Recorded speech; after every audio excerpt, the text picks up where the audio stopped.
Hi, it's Lisa Joya with Backward Glances at WWDBTV. And I have a very special guest here with me today, a dear and old friend by the name of Jackie Brett. Jackie, so great to see you again. It's been a while. Yes, we have been friends for a very long time, haven't we? Very long, yeah. Do you remember how we met? No. Oh, do you remember an association called MAIN? Oh, Maine, yeah. Museums and Attractions in Nevada. Yeah, Museums and Attractions in Nevada, and we met through that. I was working, I just moved to Las Vegas, it was 1987, 88, and I had just moved here to work at what was called the Las Vegas Zoo, and we were part of that association. Yes, you were. What was your role in that association? Well, I was with the Nevada Commission on Tourism. So I opened the office here in Las Vegas, representing it, and actually I was one of the ones that helped start that. Oh, right. But because I was with the state, I chose not to actually like be an officer or stuff like that. So I always took an advisory role. Okay. I just thought it was better. Well, you know, we've known each other for so long. We've had many mutual connections, lots of friends. We've attended a lot of events together, but I've never really taken the time to sit down and get to know you. And I'm so happy I'm doing that today. Oh, wow. So let's start, though, with your early life. Where were you born? What was your childhood like? Actually from the south side of Chicago. We call it Southside Irish. We had our own parade at one time. I was raised by my mother and my grandmother. Okay. So it was 3 generations of women, and what a blast. I thought even back then they should do a TV show about that kind of experience. I mean, one going through one thing, one through another. My mom and my grandmother worked. Okay. My grandmother worked till she was 82. Wow. And she was a clerk for a federal judge. And so my mom and my grandmother, I knew nothing else but going to work was just like, yeah, you go to work, you do it. Never thinking I'd end up west. And what happened is when I was 11, my mom and I took a road trip across the country, just the 2 of us. First of all, do you have siblings? No. Okay. I'm so 3rd generation only child. Okay. Okay. Shortest family tree, just a stump. And I don't even carry my ancestor's name.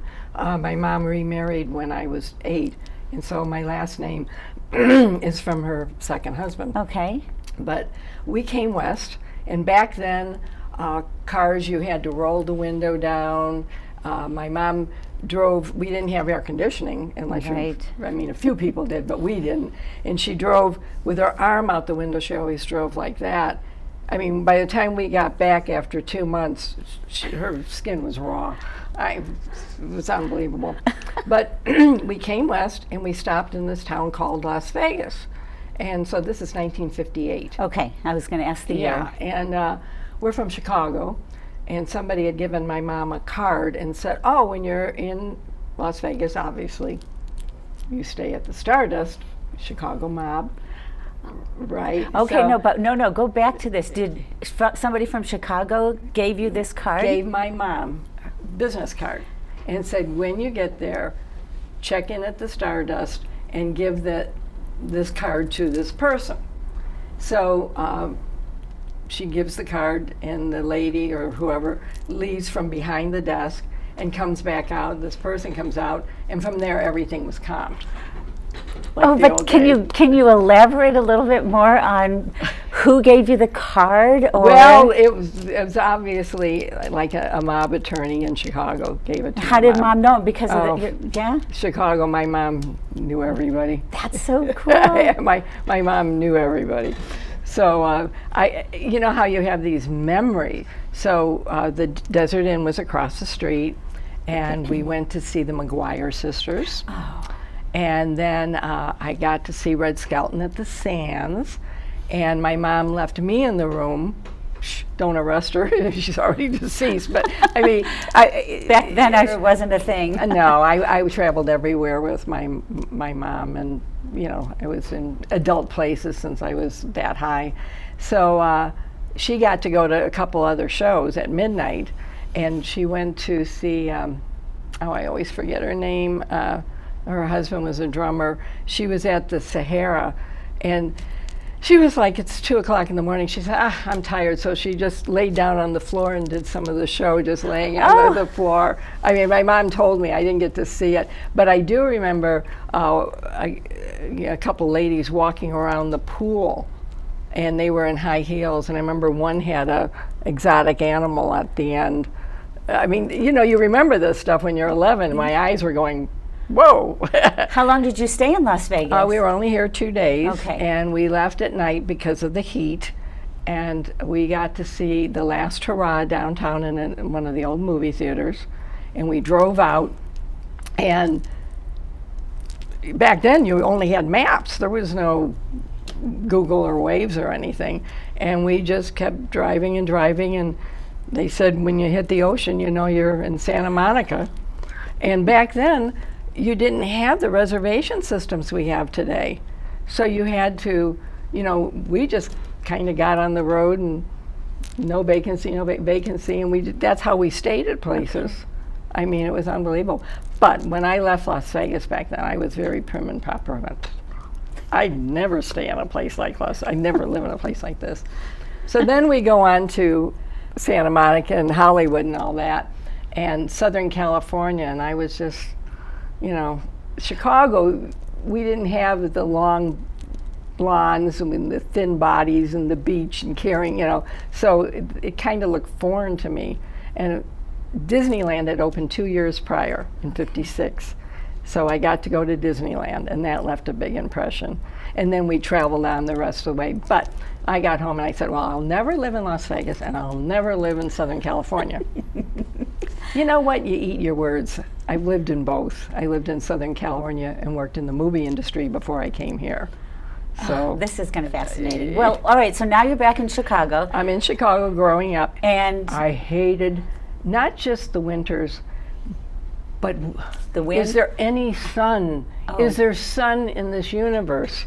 It was always gloomy, you know. It just, and that's where you were born and raised, though, but Yeah. you knew, or maybe you just didn't want to be there. No, but there were things I liked. I liked the sophistication in downtown and all that, you know, things like the Palmer House, which is historical and still in business. But I went to the University of Illinois in Champaign-Urbana. And what was your educational degree or your goals? Well, luckily they had 8 colleges, and I managed to be, I think, in 5 of them, because I was changing my major all the time. So I did art student for a while. I took flying lessons. So I was in the aviation school, which is no longer, and home economics. Didn't do too well in that, because when I lit the pilot oven in the class, it blew up in my face, singed my hair, so I decided maybe I'm not too good in the kitchen. So ultimately I graduated with a degree in communications, which was radio and television. Okay. Yeah. All right. And did you work in Chicago then in No. radio and television? No. So you went to Southern California first? I did. What happened is I was starting my master's, and Illinois is Chicago and the rest of the state, and a gentleman that was at the TV station there, I said, why can't I be on TV? And basically he said I was too urban for their market, because the rest of the state was, you know, corn and more farm country. So I was young and feisty, and I said, oh, well, screw this. Go back to Chicago. And of course everybody's, you know, back then you were either going to be a secretary or getting married. Right. Well, I didn't want to do either. So I got accepted for American Airlines to be a flight attendant, which back then they were stewardesses. But one of the recessions, you know, everybody talks about the recession. If you live long enough, you're going to go through, this is probably the 10th in my lifetime.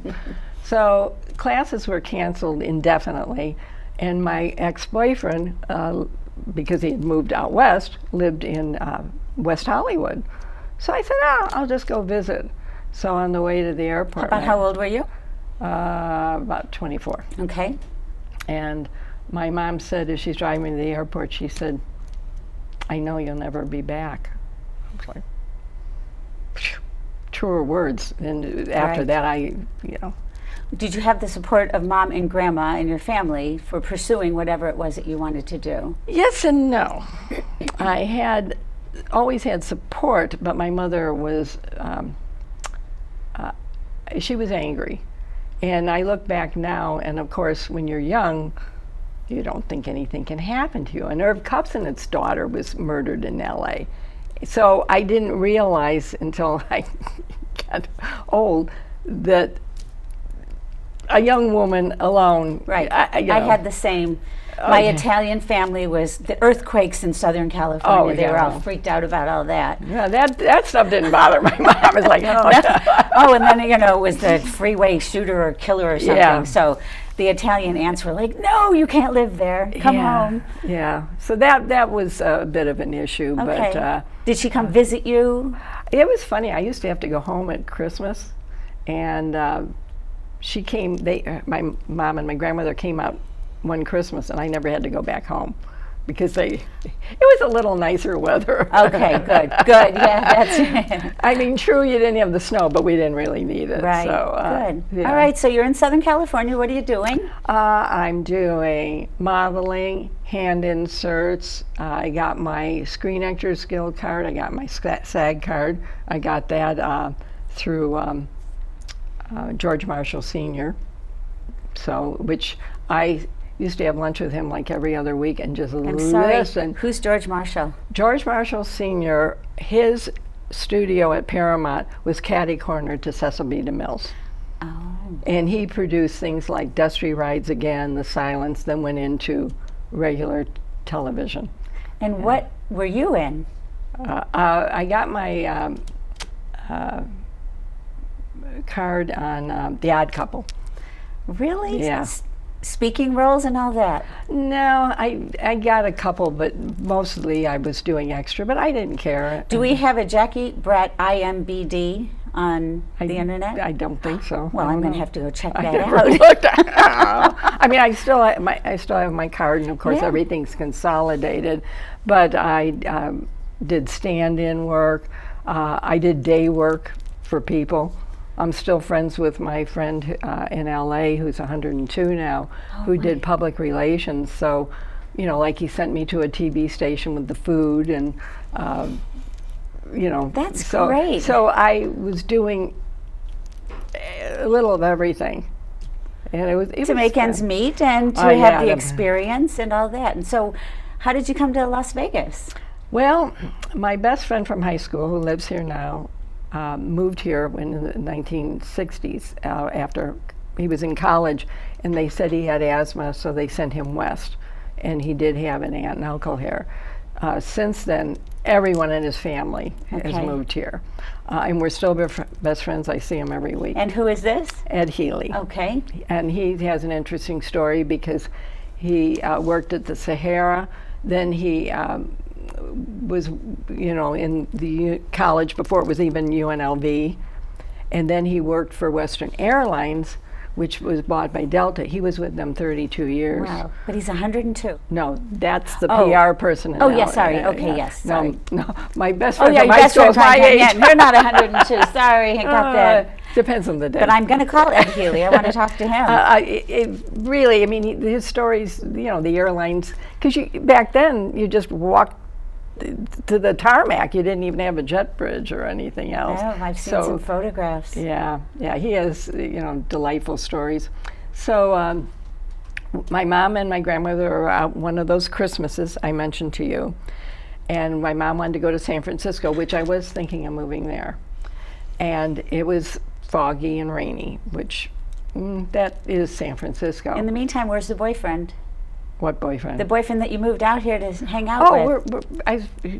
That's a long story. Okay. Yeah. We're still friends. Oh, no, that, but yeah. did he play any role in you deciding where to move to or where to stay? No, California made my decision. Okay, that's what I just went, wow, this is pretty darn nice. Mm-hmm. And there is, I mean, of course, we had water in Chicago, but I'm sorry, the ocean to Lake Michigan, no I comparison. remember leaving small town in western New York and coming to Southern California, and there's oranges on the trees, avocados, and you could smell it. Just was so different. Yeah, I lived on North Orange Grove Avenue off of Fairfax and Santa Monica because I moved on my own, and so I was single that whole time. Okay. Happily single. It was fun. I was young. So we're in San Francisco, and my mom's arthritis kicked in. Oh. So she said, I said, well, let's go to see Eddie in Las Vegas. So we drive down here, Jeremiah's, which is no longer on Tropicana. My mom, my grandmother, Eddie, and I are sitting there, and I was doing the California thing. I was meditating. So I said, excuse me, and I turned my chair and I meditated. Oh. And I turned around and I said to my mom and grandmother, if you buy a house here this weekend, I'll move here. And 1 month later, I was here, January of 1977. 1977. There's no ocean here, so you missed out on your water. Yeah, I did. Yeah? But, Did you think there was opportunity here for you? you know, sometimes I don't know what you think. I think I was more running away from the fact that I was addicted to the movie industry, and I didn't see a future. Okay. It's a wonderful industry, but it's a hard industry. And so when you're on a set, if you're there for a month or whatever, your family, and then it's gone, and you have to find your next job. Okay. And I couldn't really date or anything, so I just thought maybe if I got away from it, I wouldn't accept, you know, because they call and they give you a job, so I finally had to cut it off. Okay. So I think, I don't even know if, in fact, I thought I'd maybe live here 5 years, because I thought it was a giant kitty litter box. I mean, there was a lot of nothing, but the beautiful strip. But you know, if you let life just take its course, Right. and I met a number of people, and one gentleman was working for one of our, they called them rags back then, one of the entertainment papers, and I can't remember which one, and which is really Panorama, because it was funny, about 6 months ago I ran into somebody that's the son of who owned it. Panorama magazine then, Yeah. okay. It was a newspaper tabloid type. And so it sounds like you were relying on your communications degree now to possibly get you a job? I don't know that I was relying on anything other than looking, And you just fell trying into to something. be at the right place. Well, I ended up with 2 jobs the whole time. What happened is I went to see Bill Cosby at the it was the International when I got here. It was just switching over. It was the International, and surprisingly, it was years and years later I realized that it was Clint Holmes, which was the opening act. Oh. Which I remember being so impressed. And the gentleman said to me, "Go write the story up." Writing wasn't my strong suit. And so that's how I began with all the writing about Vegas. And when I got here in '87, you were already 10 years into writing about Las Vegas. Right. And there was me, this novice, I want to be a writer. I remember coming to you and saying, Jackie, how do I do it? And I probably told you I don't even like writing, because I have a love-hate relationship. But I had such an admiration for you because you were a prolific writer. You did so much, and so I aspired to be kind of like Jackie Blatt. I know. That's so sweet. Thank you. Yeah. So tell us But about then some of the things. I that ended you up getting a regular job, and what happened is there's a point where I needed insurance. Okay. You get scared, you know. Now I got here when I was like 30, and I did have issues, so I was like, I think I need insurance. Well, it took about 6 months to get a job, and you have to understand where women were back in '76, '77. For instance, you couldn't get a credit card, especially if you didn't have a regular job. If you got married and you got a utility bill, it had to be in the man's name. I mean, we were a little archaic still, and this was still the wild, wild west right here. Okay. And there weren't many women in management. There weren't many women dealing or anything else. So you have to see the picture. I did get a job. My first real job was at the Lady Luck with Andy Tompkins. And Andy had a very interesting philosophy, which I still am very grateful for. And the Lady Luck back then was considered a grind joint. Those are the ones where you just really turn the money in the slot machines. Andy had a lot of interesting tricks. One of my favorite was the telephone booth. And he would give them a free long-distance phone call. But people would wait for that free, meanwhile playing. There isn't even a phone booth now, let alone you could do that. So the marketing ideas were, coupon books were a way. I ended up, I ended up marketing there. And he had me work every position for a week before I actually took my regular job. So I had the coin belt on. I helped serve the food it was kind of a fast food type little thing. And I remember when it would rain, they get the bucket out, put it up on the craps table or whatever, and they'd point the plastic from the ceiling so it would go in the bucket. The things you remember. Yeah. A lot of giveaways, stuff like that. So from that, I was always able to extrapolate with whatever the new thing was for the ideas of marketing and stuff like that. Great background. I did it about 6 months, and then from there, I was Herb Pastor's casinos. I did some freelance with Nevada Palace. I was Silverbird when Major Riddle owned it. We had Silver City down the street. I worked for Circus and handled Silver City. Then I was back at Circus. I did all that for about 10 years until I started with the Nevada Commission on Tourism. I'm curious as to why you moved from property to property. Well, that's an interesting thing too. Like I said, it was a man's deal, and I'll just give you an example, like the Silverbird. Dennis Gomes, who was a big name around here at one time, wonderful general manager. Well, Major Riddle, all he really did towards the end of his life, which this was towards the end of his life, was play poker and stuff like that. Okay. His crony down the street at, and you know the name and I can't think of it now, at the Dunes, wanted a job. So obviously he called Major and whatever.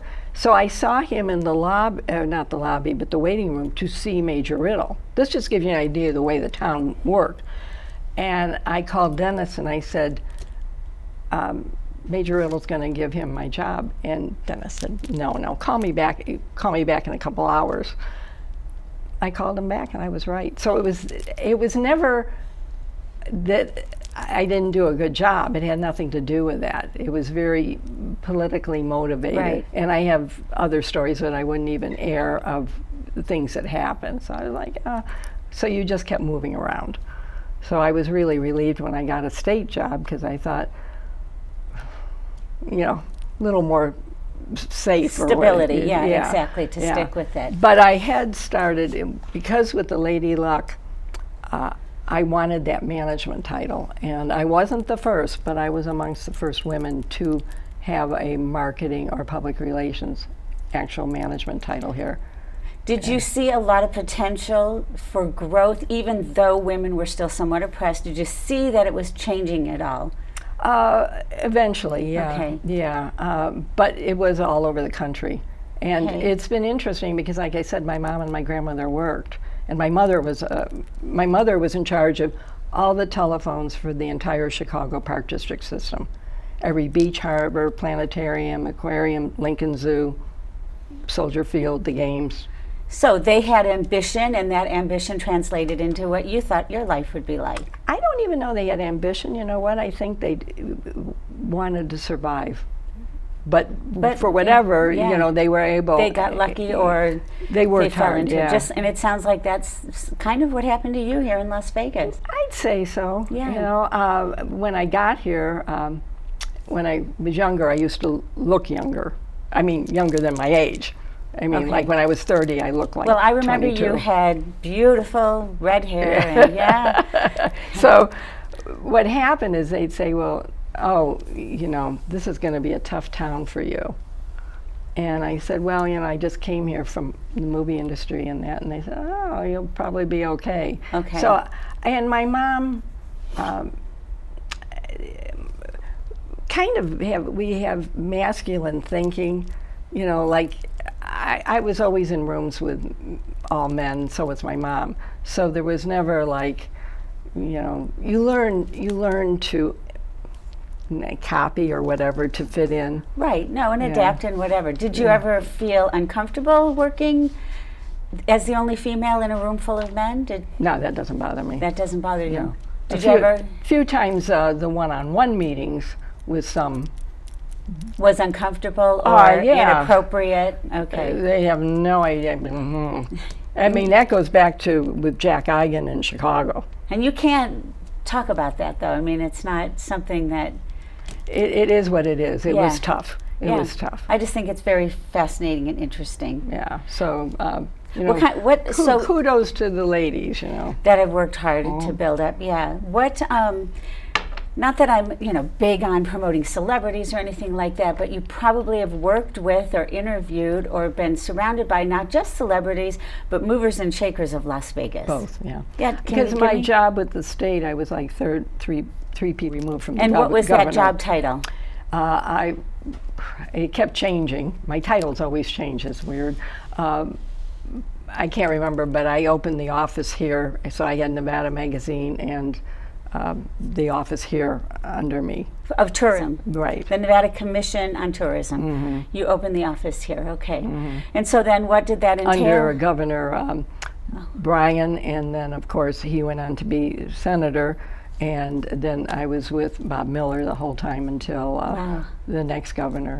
And so not just celebrities and movers and shakers and politicians. Yeah, I was in the room with, you know, I mean, I saw things, and I learned a lot. Like, example, what do you mean? People will talk about what should or shouldn't be, but they haven't really worked in government. And it's very convoluted, it's very complicated. Yes. And I used to think before I worked for the state that it should be run like a business. Government is not a business in that sense. It's different. Mm-hmm. And regular people that are in the sidelines, they don't have a clue. They don't have a clue, exactly. And I'll give you an example. I was thinking on the sidelines, because I'm not in now, I thought with the airlines, well, why can't they get some of the pilots back, you know, who are now over 65? Well, then I heard on TV, and when they explained it, I went, oh, okay.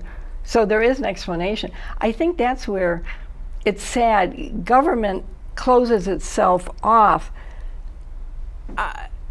You almost have to be like a school to teach people why things are that way, but they're spending too much time having to raise money and then going after each other instead of really saying to people, if you do this, this is what happens. Okay.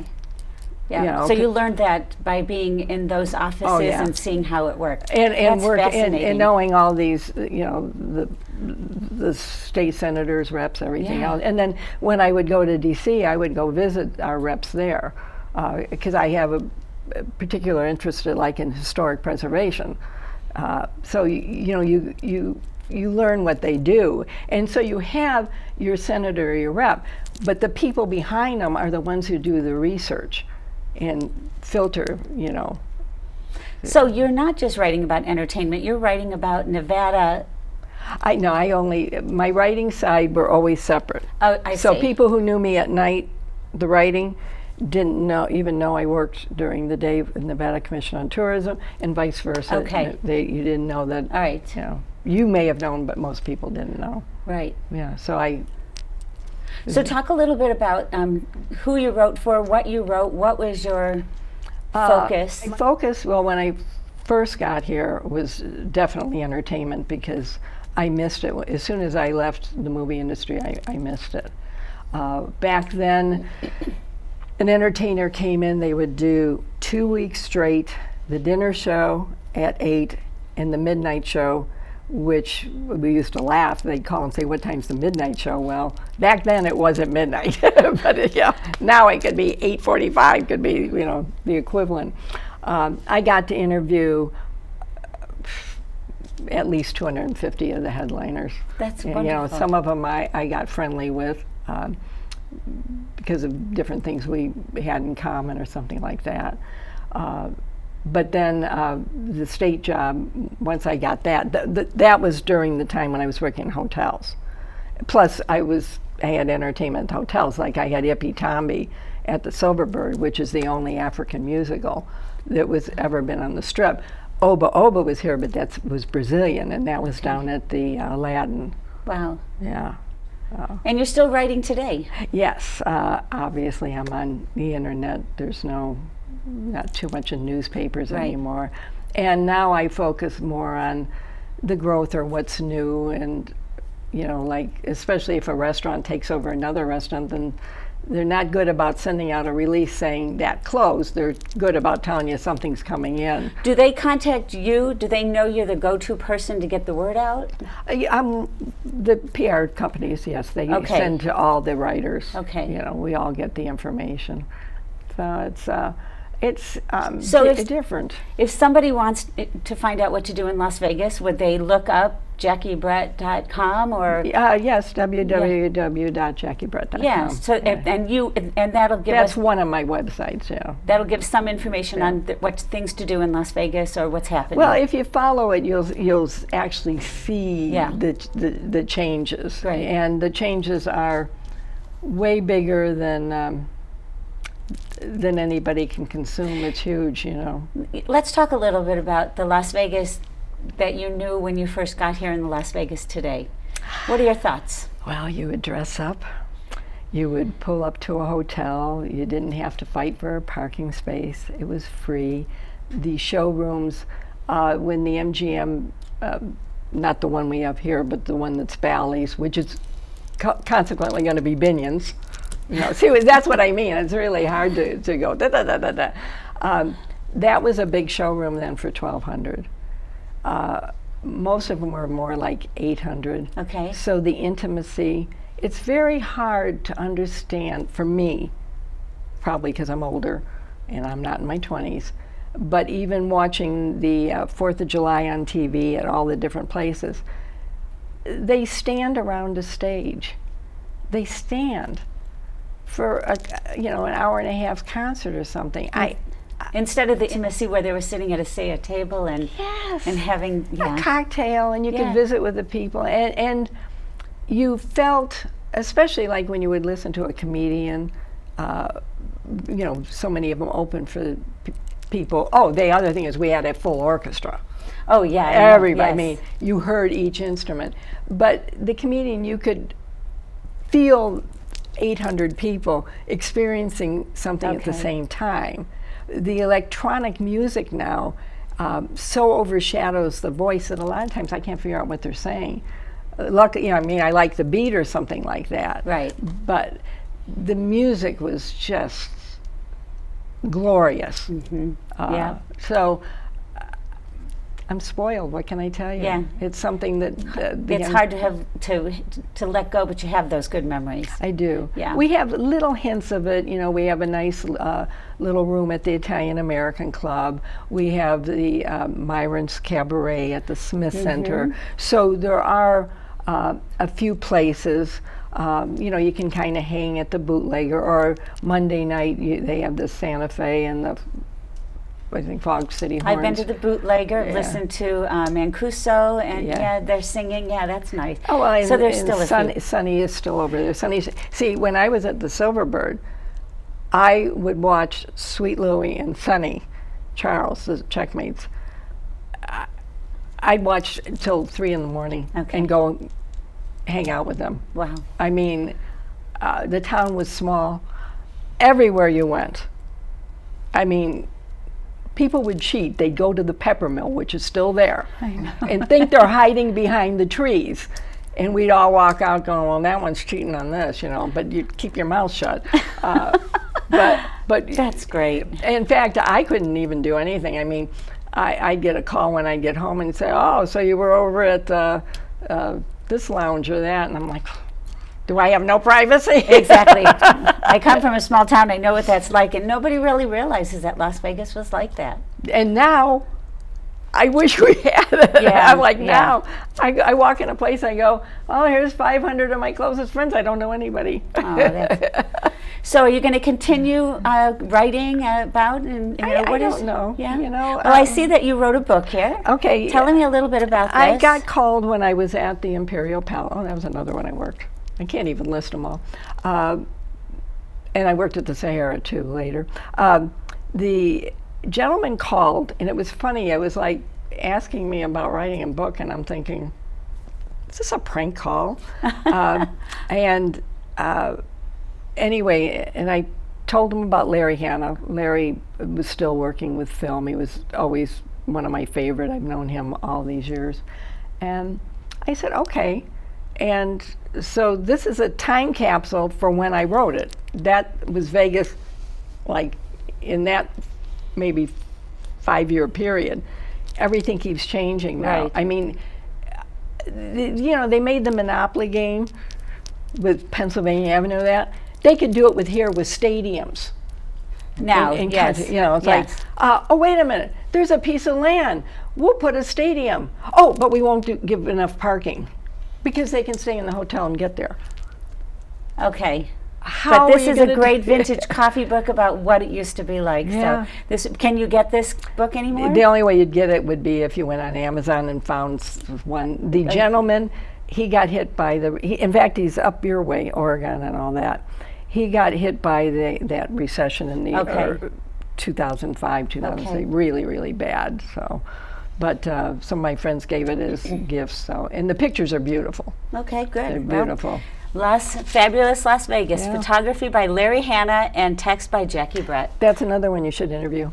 Okay, Larry Hannah. I will do that. He's been here like me forever. perfect. Yeah. So as we wrap things up, Wow. I know, just chit-chatting. I love it. I mean, Coffee Clatch here. What do you envision Las Vegas like in the coming years? Do you, well, I've never seen a city reinvent itself around marketing and trends like this, ever. I mean, even when 20 years ago, you know, like if Mr. Bennett wanted something done, that wall would be down tonight and done. I mean, because they were single owners back then before Right. this all happened. In fact, Bennett told Ralph Engelstad, don't do it, and he didn't go public. Ralph Engelstad was the Imperial Palace, and Bennett was. He was, well, originally he was Circus Circus. Okay. But then, of course, Circus Circus ended up with Excalibur, you know, because they went public. And then Bill Bennett went to the Sahara, which was a couple of years that I was there Okay. towards the end of his life and career. But they were very, very close, which is ironic because I go from the Sahara and I go down to the Imperial Palace, so I worked for, you know, and Engelstad had passed away, so it was very strange working those two properties after those two Wow. people. Is there any casino now that is a single ownership? Yeah, there's a couple.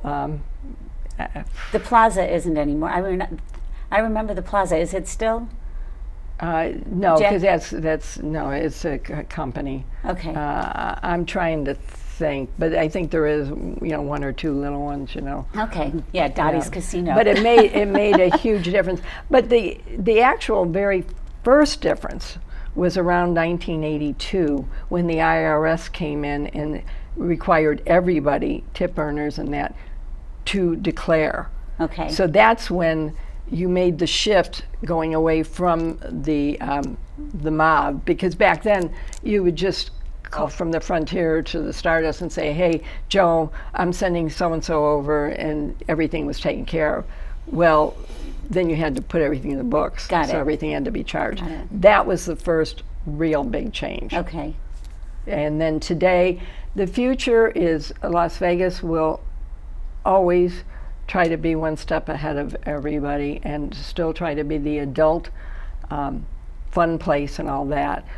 We have many, many, many more celebrities here. They're That are making home here, and and you know, residencies. And now because of the sports figures, you'll see that they're in some of the lounges, you know, that treat them very high end, and of course the nightclubs.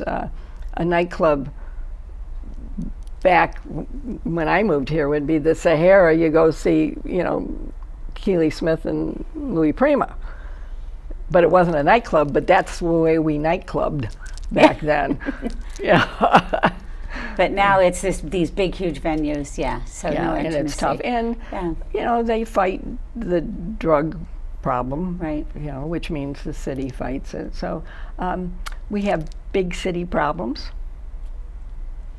and the town is driven by profit. Mm-hmm. Yeah. So not that it wasn't before, but it was a different kind of and it approach. Wasn't as in your face. Right. Like, I can't stand this idea of a resort fee. Just tell me what I'm going to pay, and that's a way around the other. I don't like that. Okay. Because you're not being fair to the consumer. Do you think at any point it'll revert back to the way it used to be? No, the only time that they will, no, we'll never see it again. Okay. The only change that you'll see is as soon as things happen like 9/11, because I was at the Sahara for that, or like we just had the COVID. What they do is they get around with the convention center and the hotels, and they make their next plan. Okay. So they will always be, so they will give you something in those periods when they need you. And before all this, years ago, you would book a reservation, and you know, they changed the way they sold rooms, and they've changed the way they sell shows. The big ones, you know, like Ticketmaster will have, but you had different parties come in, so there's been a lot of business, political evolution that's behind what the tourist sees. Okay, right. You know. So it's changing, and it will continue to change, always evolve Las Vegas. Hey, I mean, you know, they talked about it before. It's not impossible that they don't have another airport out there. You know, nothing's impossible. Right. Well, we'll see. Yeah. So, Mom and Grandma, let's take a step back. And were they proud of the accomplishments that you made in your life? And they were always proud of you. Yeah. So it was okay you didn't go back home, because you made a life for yourself. They ended up moving here at the end anyway. That's what I was wondering too. Yeah. Well, Jackie, thank you so much. This was great. I loved it. It was so great spending some time with you. Thank you, sweetheart. Next time I come to town, we're going to have lunch. Yes, we talk other stuff. Well, thank you very much, Jackie. And if you would like to check out Jackie's book, thank you. You can find it somewhere online, I'm sure. And JackieBrett.com is one of your websites. One of them, yes. Yes, and you'll find out what to do in Las Vegas from one of the experts. Yeah. Thanks. Thanks, Lisa.